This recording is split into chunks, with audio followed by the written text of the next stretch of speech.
Hello అండి, నేను మీ doctor Ujwala, consultant dermatologist at UR skin and heart clinic Vizag. ఈ వీడియోలో మనం చేస్తున్న ప్రొసీజర్ని ఫ్రాక్షనల్ CO2 అంటాం.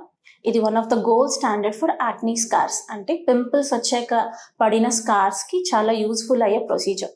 ఈ ప్రొసీజర్లో ఈ మెషిన్ ఏం చేస్తుందంటే మన స్కిన్లో ఉన్న వాటర్ మాలిక్యూల్ని టార్గెట్ చేస్తూ స్కిన్లో మైక్రో ఇంజరీస్ అనేది క్రియేట్ చేస్తుంది.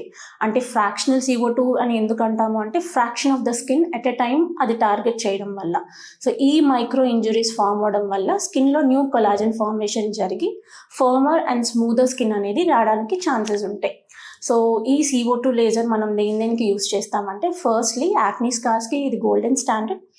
నెక్స్ట్ ఈవెన్ డీప్ రింకిల్స్కి యూస్ చేయొచ్చు, ఫేషియల్ రీజుమినేషన్కి యూస్ చేయొచ్చు, ట్రామాటిక్ అండ్ సర్జికల్ స్కార్స్కి యూస్ చేయొచ్చు, ఓపెన్ పోర్స్కి కూడా దీన్ని యూస్ చేయొచ్చు.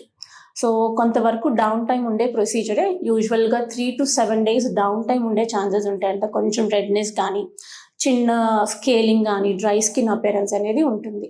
దీనికి ముందు ప్రైమింగ్ చేస్తాము. First sunscreen, moisturiser and retinoids పెట్టి ప్రీ ప్రొసీజర్ ప్రైమింగ్ అయిన తర్వాత నంబింగ్ క్రీమ్ పెట్టి ఈ ప్రొసీజర్ని చేయడం జరుగుతుంది. Procedure almost 30 minutes to 1 hour పడుతుంది. అండ్ పోస్ట్ ప్రొసీజర్ ఒక 1 week వరకు ఈ రెడ్నెస్ అవి ఉండడం వల్ల సన్ స్క్రీన్, మాయిశ్చరైజర్ రీఅప్లై చేయమంటూ ఉంటాము. అండ్ రెడ్నెస్ ఏమైనా ఉంటే సూతింగ్ క్రీమ్స్ కానీ సూతింగ్ బామ్స్ కానీ ఇవ్వడం జరుగుతుంది. సో ఈ వీడియోలో మీరు చూడొచ్చు, ఇక్కడ మనం లేజర్ చేస్తున్నప్పుడు మైక్రో ఛానల్స్ అనేవి క్రియేట్ అవుతున్నాయి. బట్ అవి స్కిన్ డీపే ఉంటుంది, deeper part of the skin అనేది అది వెళ్ళట్లేదు. So you can see the back paper. So back side మనకి ఏ మార్క్స్ అనేవి కనిపించట్లేదు.